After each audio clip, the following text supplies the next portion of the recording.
Radio Vishnu 90.4 శ్రోతలందరికీ ఆయుష్మాన్ భవ కార్యక్రమానికి స్వాగతం. ఈరోజు ప్రతి ఇంట్లో చూసుకున్నా, ప్రతి మనిషిలో చూసుకున్నా, ముఖ్యంగా ప్రతి ఒక్కళ్ళు కూడా బాధపడేది ఈ రక్తపోటు. ఈ రక్తపోటు అధికంగా ఉండడం వల్ల ఎన్నో రకాల కాంప్లికేషన్స్ కూడా ప్రతి ఒక్కరికి వస్తూ ఉన్నాయి. సో ఇదే విషయం మీద ఈరోజు మన స్టూడియోలో చర్చించడానికి పశ్చిమ గోదావరి జిల్లా వైద్య ఆరోగ్య శాఖ నుంచి విచ్చేశారు non communicable disease program officer doctor Dhanalakshmi గారు. అంటే రక్తపోటు నివారణ మాసోత్సవాలు పురస్కరించుకుని మన రేడియో విష్ణు శ్రోతలకి బీపీ మీద అవగాహన కల్పించడానికి ఈరోజు మన స్టూడియోలో ఉన్నారు. వారితో పాటు జి సుభాష్ గారు, అదే డిస్ట్రిక్ట్ ఎపిడమాలజిస్ట్. వీరిద్దరిని అడిగి అసలు బీపీ అంటే ఏంటి, బీపీకి సంబంధించిన విశేషాలు ఎలా ఉన్నాయి, అసలు బీపీ నిజంగా ప్రమాదకరమైన ఒక వ్యాధ లేదంటే ఒకళ్ళ నుంచి ఒకళ్ళకి సంక్రమిస్తుందా, సో ఇలాంటి విషయాలన్నీ కూడా అడిగి తెలుసుకుందాం. డాక్టర్ ధనలక్ష్మి గారు అండ్ సుభాష్ గారు, మీరు ఈరోజు మా రేడియో విష్ణు 90.4 స్టూడియోకి విచ్చేసినందుకు మా మేనేజ్మెంట్ తరఫున, అదేవిధంగా మా శ్రోతలందరి తరఫున మీకు హృదయపూర్వక ధన్యవాదాలండి. ముఖ్యంగా ఈ రోజున బీపీ అనేది ప్రతి ఒక్క ఇంట్లోనూ ఉంది, అంటే ప్రతి ఒక్క మనిషిలోనూ ఉంది. అది చిన్నపిల్లలు కావచ్చు, పెద్దవాళ్ళు కావచ్చు, ప్రతి ఒక్కళ్ళలోనూ బీపీ అనేది సర్వసాధారణం అయిపోయింది. సో దీని మీద మనం ఎంతో అవగాహన కల్పించడానికి మీరు మా స్టూడియోకి రావడం నిజంగా మా అదృష్టం అండి. సో ముందుగా సుభాష్ గారు, అసలు రక్తపోటు అంటే ఏంటంటారు? ఇప్పుడు హైపర్ టెన్షన్ అంటే ఏంటంటే, సింపుల్ గా చెప్పాలంటే మన హృదయం నుండి మన శరీరానికి, అంటే మన గుండె నుంచి మన శరీరానికి రక్తం ప్రసరణ జరిగే సమయంలో రక్తనాళాల్లో ఒత్తిడి ఏర్పడితే దాన్ని రక్తపోటు అంటారు. అది ఎక్కువగా ఉంటే దాన్ని హైపర్ టెన్షన్ అని అంటాం. మేడం, అసలు సాధారణంగా రక్తపోటు విలువలు అని అంటూ ఉంటాం, సో వాల్యూస్ చాలా మందికి ఏంటంటే కన్ఫ్యూజన్ ఉంటూ ఉంటుంది. అంటే ఎప్పుడైనా సరే వాళ్ళు ఇంట్లో చూసుకుంటున్నప్పుడు ఏదో 130/80 అంటారు, లేదా 120/80 అంటారు, 130. సో ఇలాంటి వాల్యూస్ ఉంటూ ఉంటాయి, అవి మారిపోతూ ఉంటే జనాల్లో కూడా ఒక తెలియని కన్ఫ్యూజన్ వస్తూ ఉంటుందండి. సో దాని గురించి కొంచెం వివరిస్తారా? నమస్తే అండి ప్రసాద్ గారు. నమస్తే అండి. ఇప్పుడు నార్మల్గా అందరికీ కూడా నార్మల్ బీపీ అనేది 120/80 అండి. Systolic pressure 120, diastolic pressure 80. ఒకవేళ దానికంటే ఇప్పుడు 100 నుంచి 120 వరకు నార్మల్ తీసుకుంటాం. దానికంటే తక్కువగా ఉంటే లో బీపీ అంటాం. ఈ రీడింగ్ కంటే ఎక్కువగా ఉన్నదాన్ని హై బీపీ అంటాం. సో మనకి హై బీపీలో 130 అబవ్ అండి, 130 నుంచి అబవ్ని హై బీపీ అంటాం. స్టేజ్ 1లో మనకి 130 to 140 అలా ఉంటుందండి సిస్టోలిక్. డయాస్టోలిక్ 80 to 90 అలా ఉంటుంది. ఇంకా సెకండ్ స్టేజ్ అనే దాంట్లో 160 సిస్టోలిక్, డయాస్టోలిక్ 100 అండ్ అబవ్ ఉంటే దాన్ని మనం హై బీపీగా గుర్తిస్తాం. ఓకే మేడం, మీరు హై బీపీ అన్నారు తర్వాత, అదేవిధంగా ఎప్పుడైతే తక్కువ అవుతుందో దీన్ని లో బీపీ అని మనం మామూలుగా అనుకుంటూ ఉంటాం. అసలు ఈ హై బీపీ వల్ల ఎలాంటి సమస్యలు ఉంటూ ఉంటాయంటారు? అసలు లో బీపీ ఏమన్నా ప్రమాదకరం అంటారా? లో బీపీ అనేది సాధారణంగా బ్లడ్ వెజల్స్లో అంటే ప్రెషర్ తగ్గి వాళ్ళకి బీపీ అనేది తగ్గిపోవడం అనేది జరుగుతూ ఉంటుంది. హై బీపీ వల్ల స్ట్రోక్ వస్తుందండి. అంటే మెదడులో రక్తనాళాలు చుట్లిపోవడం, రక్తం గడ్డగట్టుకుపోవడం అలా జరిగి స్ట్రోక్ అనేది వస్తుంది. అట్లాగే మనకి హార్ట్ అటాక్ రావడం, తర్వాత హార్ట్ ఫెయిల్యూర్ రావడం, ఇలాగా కిడ్నీ ప్రాబ్లమ్స్ రావడం అనేది జరుగుతుందండి హై బీపీ వల్ల. లో బీపీ నిజంగా ప్రమాదకరం అంటారండి? లో బీపీ వలన ఎక్కడైతే శరీరంలో రక్తం అనేది సరఫరా తగ్గిపోతుందండి. అట్లాగే తల తిరగడం, పిల్లలు అంటే బద్ధకంగా ఏమీ పని చేయలేకపోవడం, ఇలాగా బలహీనత అనేది బాగా ఎక్కువగా వస్తుంది. అలాగే మనకి హార్ట్కి, కిడ్నీకి కూడా రక్తం తక్కువగా సరఫరా అవటం వల్ల సమస్యగా తయారవుతుందండి.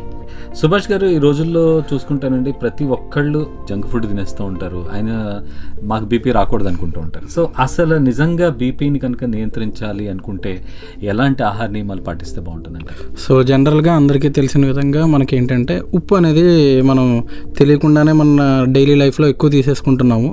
సో అది మనం ఉప్పు అనేది మనం కంట్రోల్లో పెట్టుకుంటే, అలాగే ఫిజికల్ యాక్టివిటీస్ అనేది మనం చేస్తూ ఉండాలి. లైక్ వాకింగ్ చేస్తూ ఉండాలి, జాగింగ్ చేస్తూ ఉండాలి, ఇలాంటివి చేస్తూ ఉండాలి. ముఖ్యంగా మీరు ఆహార నియమాలు అడుగుతున్నారు కాబట్టి దాంట్లో ఏంటంటే మనం ఎక్కువ దుంపలు అనేవి తీసుకుంటూ ఉండాలి. అలాగే పొట్లకాయ, దోసకాయ, బీరకాయ ఇలాగ కూరగాయలు తీసుకుంటూ ఉండాలి. అలాగే మనకి ఫ్రూట్స్లో వచ్చేటప్పటికి అరటిపళ్ళు, జామ పళ్ళు, నారింజ పళ్ళు ఇలాంటివి తీసుకుంటే మనకి బీపీ అనేది దూరంగా చేసుకోవచ్చు. అలాగే పాలల్లో కూడా మనం పాలు తాగేటప్పుడు క్రొవ్వు లేని పాలుగా మనం అలాగే విడిగా తీసుకున్నట్లయితే మనకి బీపీ అనేది కంట్రోల్లో ఉంటుంది.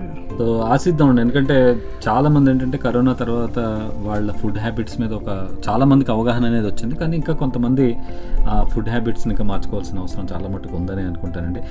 మేడం, తర్వాత ఈ క్వశ్చన్ మీకేనండి.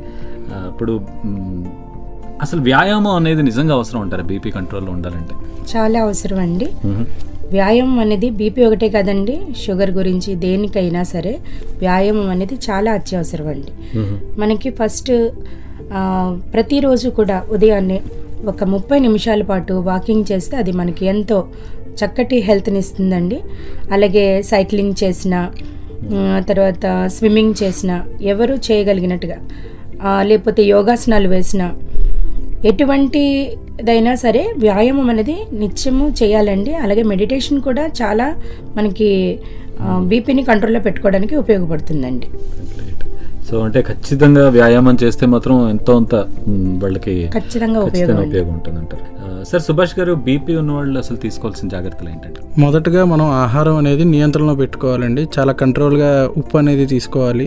అలాగే ఆయిల్ ఫుడ్స్ అనేది తక్కువగా తినడం, కూరగాయలు, ఫ్రూట్స్ అనేవి ఎక్కువగా తీసుకోవడం, ఎందుకంటే దాంట్లో యాంటీ ఆక్సిడెంట్స్ ఉంటాయి కాబట్టి మనకి బీపీ అనేది కంట్రోల్లో ఉంటుంది. అలాగే మనం నాన్ వెజ్ కూడా కొంచెం తగ్గిస్తే మంచిది. అలాగే కాఫీలు కూడా తగ్గించాలి. ముఖ్యంగా మనకి మద్యపానం, ధూమపానం అలాంటివి తగ్గించాలి. సో అలాగే మనకు ఒబిసిటీ ఉన్న వాళ్ళు ఏంటంటే రోజు ఫిజికల్ యాక్టివిటీ చేయాలి, ఎందుకంటే వాళ్ళు రిస్క్ ఫ్యాక్టర్లో ఉంటారు కాబట్టి.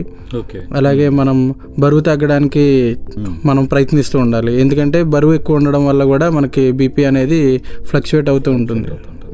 మేడం, చాలామందికి ఏంటంటే ఒక్కసారి బీపీ ట్యాబ్లెట్స్ కానీ మందులు కానీ మనం మొదలెడితే ఇంకా లైఫ్ లాంగ్ తీసుకోవాలి అన్న ఒకటి ఇది ఉంది, అది నిజంగా కరెక్టే అంటారా? ప్రసాద్ గారు, ఇప్పుడు బీపీ మందులు ఇలాగ జీవితకాలం తీసుకోవాలని చాలామంది ప్రజలైతే భయపడతారు. దానివల్ల కొద్దిమంది బీపీ ఉన్నా సరే టాబ్లెట్స్ స్కిప్ చేస్తూ ఉంటారు. కానీ అసలు బీపీ అనేది కంట్రోల్లో ఉండాలి అంటే రెగ్యులర్ బీపీ చెకప్స్ అనేది చేయించుకోవాలి. ఖచ్చితంగా డాక్టర్ సలహాలు తీసుకోవాలి.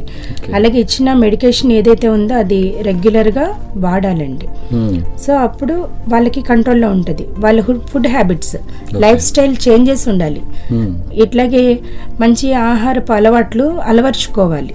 అంటే ఈవినింగ్ అయితే స్పైసీ ఫుడ్స్ తినేయటం అని, బిర్యానీలు తినటం, ఇట్లాంటివి ఏ అయితే అలవాట్లు ఉన్నాయో, కూల్ డ్రింక్స్ ఎక్కువగా తాగడం అని, లేకపోతే మద్యపానం అని, ఇట్లాంటివి, ధూమపానం, ఇవన్నీ కూడా బ్యాడ్ హ్యాబిట్స్ అన్నిటిని కూడా వాళ్ళు వదిలేసి మంచి లైఫ్ స్టైల్, ఆరోగ్యకరమైన ఆహారం తీసుకోవడం, ఎక్సర్సైజ్ చేయడం, ఇలా చేయటం వలన ఖచ్చితంగా వాళ్ళు బాగుంటారండి.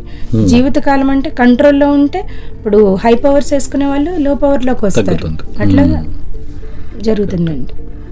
ఓకేనండి. సో అంతేనండి, అంటే మీరు చెప్పింది నిజంగా అక్షరాలు నిజం అండి. ఎందుకంటే చాలా మందికి ఏంటంటే సాయంత్రం అయ్యేటప్పటికి ముందు ఏంటంటే మన లైఫ్ స్టైల్ మోడిఫికేషన్ అనేది చాలా చాలా ఇంపార్టెంట్ అంటూ ఉంటారు. ఎందుకంటే లైఫ్ లాంగ్ ఏంటంటే ఇలాంటి వాటికి మందులు వాడేటప్పుడు డెఫినెట్గా మన లైఫ్ స్టైల్ మోడిఫికేషన్ కూడా చాలా ఇంపార్టెంట్ అని ఎంతోమంది చెప్తూ ఉంటారు. ఎప్పుడైనా సాయంత్రం టైంలో అలా బయటకు వెళ్తున్నప్పుడు రోడ్డు పక్కన వచ్చే బజ్జీ మిర్చి బండి వాసన కానీ, లేకపోతే 2 మిరపకాయ బజ్జీలు తింటేనే కానీ కొంతమందికి అసలు నిద్ర కూడా పట్టని పరిస్థితి చాలామంది ఉంది. సో నిజంగా జీవితకాలం వాళ్ళు కంట్రోల్లో ఉంచుకోవాలంటే మాత్రం కొంచెం ఇలాంటి వాటికి దూరంగా ఉండాలంటారు. సార్ సుభాష్ గారు, ఇప్పుడు అసలు ఈ బీపీ పెరగడానికి ముఖ్య కారణం ఏంటి అంటారు? ముఖ్య కారణాలంటే ఫస్ట్గా మనం ఇందాక మాట్లాడుకున్నట్లే ఆహార అలవాట్లు అనేది మనం కంట్రోల్లో పెట్టుకోవాలి.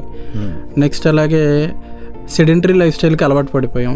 సో ఎలా అంటే మనకి ఇప్పుడు కదలకుండా ఒకే ప్లేస్లో ఉండి, ఇప్పుడు సాఫ్ట్వేర్ ఇంజనీర్స్ కానివ్వండి, లేకపోతే మనం కూర్చుని చేసే పనుల వల్ల, డెస్క్ జాబ్స్ చేయడం వల్ల కూడా మనకి ఎక్కువగా ఫిజికల్ యాక్టివిటీ అనేది ఉండదు ఎక్కడో. ఎందుకంటే ఫర్ ఎగ్జాంపుల్ ఇప్పుడు చిన్నపిల్లలు ఉన్నారు, మనం ఫోన్ ఇస్తాము, లేదా వీడియో గేమ్స్ ఆడతారు, లేదంటే టీవీ చూస్తే అలా గంటలు కూర్చుండిపోతారు.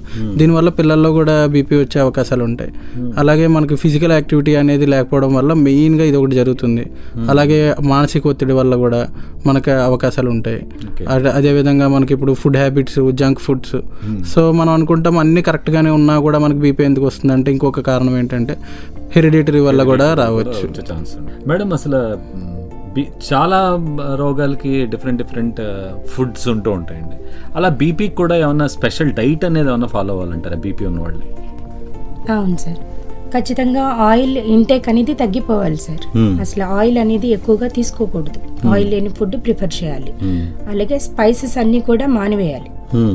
స్పైసీ ఫుడ్స్ అన్నీ అవాయిడ్ చేయాలి. అట్లాగే వెజిటబుల్స్ మంచిగా కూరగాయల మీద డిపెండ్ అవ్వాలి. కూరగాయలు బాగా తీసుకోవాలి. ఫ్రూట్స్, సిట్రస్ ఫ్రూట్స్ ఇవన్నీ బాగా తీసుకోవాలి. సో అప్పుడు వాళ్ళకి ఖచ్చితంగా బీపీ అనేది కంట్రోల్లో ఉంటుంది. మేడం, మీకే ఇంకో ప్రశ్న అండి. అసలు గర్భవతుల్లో రక్తపోటు అనేది చాలా ప్రమాదకరం అని కొంతమంది అంటూ ఉంటారు. లేకపోతే ఎప్పుడైనా సరే డాక్టర్ ఎప్పుడైనా జెస్టేషనల్ హైపర్ టెన్షన్ అని ఇలా చెప్పినప్పుడు కొంత జాగ్రత్తగా ఉండాలి అని చెప్తూ ఉన్నప్పుడు ఏంటంటే, ఇప్పుడు ఈ గర్భవతులు కానీ లేకపోతే వాళ్ళ ఫ్యామిలీ మెంబర్స్ కానీ వీళ్ళందరూ కూడా చాలా ఎక్కువ భయపడుతూ ఉంటారండి. అసలు నిజంగా ఈ గర్భవతుల్లో రక్తపోటు అనేది ప్రమాదకరం అంటారా? అవును సార్. గర్భం దాల్చిన ఏ స్త్రీ అయినా సరే ఆ బిడ్డని కనేంత వరకు కూడా చాలా జాగ్రత్తలు తీసుకోవాలండి. ఇప్పుడు కన్సీవ్ అయిన తర్వాత 20 వారాల తర్వాత వచ్చేదాన్ని మనము జెస్టేషనల్ హైపర్ టెన్షన్ అని అంటాము. సో దీనివల్ల ఏమవుతుంది, గర్భంలో ఉన్న శిశువుకి పోషకాలు అందడం తగ్గిపోతుంది. అందకపోవటం వల్ల శిశువు ఎదగడం అనేది తగ్గిపోతుంది. ప్రీమేచ్యూర్ డెలివరీ అవుతుంది. సో ఆ బేబీ తోటి ఈ పేరెంట్స్ ఎంతో కష్టపడతారు. ఆ ప్రీమేచ్యూర్ డెలివరీ అవ్వటం వల్ల ఆ ఎదుగుదలకి ఎంతో కష్టపడతారు. అట్లాగే ఈ ప్లజెంటల్ అబ్రప్షియా అంటారు. ప్లజెంటా అనేది తెగిపోవడం కూడా జరుగుతుంది. సో తల్లికి కిడ్నీ ప్రాబ్లమ్స్ ఇట్లాంటి వచ్చే అవకాశాలు ఉన్నాయి. అందుకని ప్రతి తల్లి కూడా గర్భం దాల్చిన తర్వాత చాలా జాగ్రత్తలు తీసుకోవాలి. సుభాష్ గారు, అసలు పిల్లల్లో బీపీ వస్తుందంటారా? వస్తుందండి, ఖచ్చితంగా వస్తుంది. ఎందుకంటే ఈ రోజుల్లో పిల్లలు కూడా ఎక్కువ ఏసీలు వేసుకుని, లేకపోతే ఇప్పుడు ఎక్కువ సమ్మర్ టైంలో కూడా ఇంట్లో ఏసీలు వేసుకుని టీవీకి అతుక్కుపోయి కూర్చుంటున్నారు. నెక్స్ట్ అలాగే ఫిజికల్ యాక్టివిటీ అనేది ఏమి ఉండట్లేదు. అలాగే మనకి ఇప్పుడు ఎలాగంటే ఇది బీపీ అనేది ఒక బీపీతోనే ఆగట్లేదండి, ఖచ్చితంగా అది కిడ్నీ మీద కూడా ఎఫెక్ట్ చూపిస్తుంది. కొంతమందికి హార్మోన్ లోపం వల్ల ఎండోక్రిన్ సమస్యలు కూడా వస్తున్నాయి. సో పిల్లల్లో బీపీ అనేది ఖచ్చితంగా వస్తుంది. ఎందుకంటే సెడెంటరీ లైఫ్ స్టైల్కి అలవాటు పడిపోతే ఖచ్చితంగా వస్తుంది. సో పిల్లలు ఏం చేయాలంటే ఖచ్చితంగా సమ్మర్లో ఉన్నప్పుడు కానీ, హాలిడేస్ ఉన్నప్పుడు కానీ, లేకపోతే స్కూల్స్ అయిపోయాక కానీ ఖచ్చితంగా ఫిజికల్ యాక్టివిటీకి కొంత సమయం అనేది కేటాయించుకుంటే ఖచ్చితంగా మనం ఈ బీపీని అనేది మనం కంట్రోల్ చేయొచ్చు. అదేవిధంగా పేరెంట్స్ కూడా వాళ్ళకి కౌన్సిలింగ్ ఇస్తూ ఉండాలి.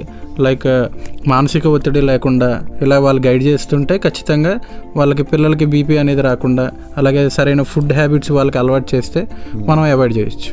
మేడం, మెనోపాజ్ టైంలో అసలు బీపీ చాలా ఎక్కువగా ఉంటుంది అంటూ ఉంటారు. అసలు ఇది ఎంతవరకు నిజం అంటే?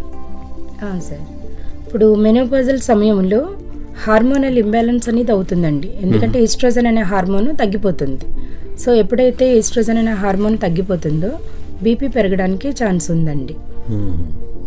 అయితే వీళ్ళు ఫైబర్ ఫుడ్ తీసుకోవటం, లైక్ ఓట్స్ ఇట్లాంటివన్నీ కూడా వాళ్ళ డైట్లో చేర్చుకోవడం, వ్యాయామం చేయటం ఇలాంటివి చేస్తే కనుక మనం దీని నుంచి తప్పించుకోవచ్చు. సుభాష్ గారు, అసలు రాత్రి వేళ బీపీ పెరుగుతూ ఉంటుంది అంటారు. అసలు రాత్రి టైంలోనే బీపీ ఎందుకు పెరుగుతుందండి? ఫస్ట్ దీంట్లో మనం మొదటిది మాట్లాడుకోవాల్సింది ఏంటంటే అండి, నిద్ర సమస్య అండి. సో చాలామంది మనం ఏం చేస్తామంటే లేట్గా పడుకుంటాము. సో లేట్గా పడుకోవడం వల్ల అది మనకి రాత్రి వేళ బీపీ పెరగడానికి అదొక అవకాశం ఉంటుంది. నెక్స్ట్ ఏంటంటే స్పైసీ ఫుడ్ ఎక్కువ తినేసి నైట్ పడుకుంటాం మనం. సో అది నైట్ ఖచ్చితంగా ఎఫెక్ట్ చూపిస్తుంది. అలాగే మానసిక ఒత్తిడి, సో రాత్రులు పడుకోకుండా ఇంకా అదే ఆలోచించుకుంటూ కూర్చోవడం వల్ల కూడా మనకి ఖచ్చితంగా మానసిక ఒత్తిడి పెరుగుతుంది. దానివల్ల తద్వారా బీపీ అనేది పెరుగుతుంది. అలాగే కాఫీలు ఎక్కువ తాగడం, మద్యపానం, అలాగే పొగ తాగడం ఇలాంటివి కూడా మనం తగ్గించుకుంటే రాత్రి బీపీ అవకాశాలు రాకుండా మనం మెయింటైన్ చేయొచ్చండి. మేడం, బీపీ అనేది చాలామంది ఏమంటూ ఉంటారంటే అసలు ఒక్కసారి కనుక లైఫ్లో ఎంటర్ అయిందంటే బీపీ అనేది ఇంకా అసలు తగ్గే వ్యాధి అయితే మాత్రం కాదు అంటారు. అది నిజంగా నిజం అంటారా? ప్రసాద్ గారు, ఇప్పుడు బీపీ అనేది తగ్గే వ్యాధి కాదు అని అంటున్నారు, కానీ దీన్ని కంట్రోల్లో పెట్టుకోవచ్చు అండి. కంట్రోల్లో పెట్టుకోవచ్చు. ఎలా అంటే రెగ్యులర్గా టాబ్లెట్స్ వాడటం ద్వారాగా, రెగ్యులర్గా చెకప్ చేయించుకోవటం ద్వారాగా, డాక్టర్ని సంప్రదించడం ద్వారాగా, సరైన ఆహార నియమాలు పాటించడం ద్వారాగా, వ్యాయామం చేయటం ద్వారాగా ఖచ్చితంగా దీన్ని కంట్రోల్లో అయితే ఉంచుకోవచ్చండి. సుభాష్ గారు, అసలు రక్తపోటుకి ఈ గుండెకి సంబంధించిన వ్యాధులకి మధ్య ఏమన్నా అసలు సంబంధం ఉందంటారా, లేకపోతే అది వేరు ఇది వేరు అంటారా? ఖచ్చితంగా సంబంధం ఉంటుందండి. ఇప్పుడు ఎలాగంటే ఇప్పుడు హై బీపీ పెరగడం వల్ల ఏమవుతుందంటే మన గుండె మీద భారం అనేది పెరుగుతుంది. అధిక బీపీ ఉండడం వల్ల ఏమవుతుందంటే గుండె రక్తాన్ని మన శరీరంలో ప్రతి అవయవానికి పంపించేందుకు చాలా శ్రమ అనేది పడుతుంది, చాలా కష్టపడుతుంది. అలాగే కార్డియోపతి అంటే గుండె బలాన్ని తగ్గిస్తుంది. అలాగే దాని పనితీరు అనేది తగ్గుతుంది. ఒక్కోసారి హార్ట్ ఫెయిల్యూర్ అయ్యే అవకాశాలు కూడా ఉంటాయండి. సో అందుకని చెప్పి మనం దానికి తగ్గ ప్రికాషన్స్ కూడా మనం తీసుకుంటూ ఉండాలండి. మేడం, ఒక మనిషికి బీపీ ఉంది అని ఎలాంటి లక్షణాల ద్వారా మనం తెలుసుకోవచ్చు అంటారు? బీపీ ఉంది అని సర్వసాధారణంగా అయితే మామూలుగా అయితే అంత తొందరగా తెలియదండి. కానీ ఇవి కనుక కొద్దిగా ఎక్కువ బీపీ అనేది పెరగడం అయిన తర్వాత కొంతకాలానికి మనకి తలనొప్పి రావడం, తల తిరగడం, చూపు మసకబారడం, గుండె వేగంగా కొట్టుకోవడం, ఇలాంటివి పేషెంట్ కంప్లైంట్స్ అయితే మనకి చెప్తారండి. ఈ లక్షణాల ద్వారా గుర్తించవచ్చు. ఓకే, సుభాష్ గారు, చాలామంది ఈ రోజుల్లో ఒక మెడికల్ షాప్ దగ్గరికి వెళ్ళి బీపీ బిళ్ళ ఇవ్వండి అంటూ ఉంటారు. సర్వసాధారణంగా వాడే పదం అంటే అసలు డాక్టర్ ప్రిస్క్రిప్షన్ లేకుండా లేదంటే డాక్టర్ సిఫార్సు చేయకుండా బీపీ మందులు ఏ మెడికల్ షాప్లోనూ కొనుక్కుని వేసుకోవడం అసలు నిజంగా ఎంతవరకు కరెక్ట్ అంటారు? ఈ మధ్య చాలామంది ప్రిస్క్రిప్షన్ లేకుండా డైరెక్ట్ వెళ్ళి తీసుకుంటున్నారండి. అది టోటల్లీ రాంగ్ అండి. డాక్టర్ ప్రిస్క్రిప్షన్ లేకుండా ఎట్టి పరిస్థితుల్లో మనం బీపీ మందులని వాడకూడదు.